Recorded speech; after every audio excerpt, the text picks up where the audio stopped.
decisions. Monica Lennon. This evening, alongside the STUC and the Sunday Mail, I am hosting a parliamentary reception to celebrate the Food for Thought campaign and the positive impact of universal free school meals across Scotland.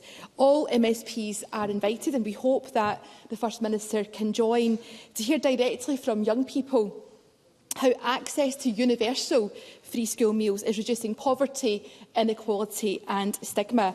Further to comments he reportedly made in the Daily Record, can the First Minister provide an update on the rollout of universal free school meals in primary schools and on the pilot programme to be launched in secondary schools? First Minister.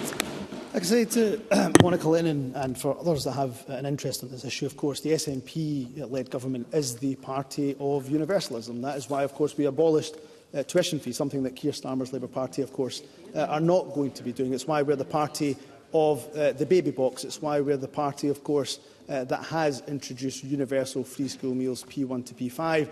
And yes, of course, stood in a manifesto commitment and remain committed to the future rollout in terms of P6 and P7, of course, looking at a pilot as well in secondary schools. I simply made the point, and I continue to make the point, and I made this point at the Anti-Poverty Summit, that we will look at what more we can do around progressive taxation. That we will, because of the economic carnage that has been inflicted upon us by the UK government, have to look at making really tough decisions.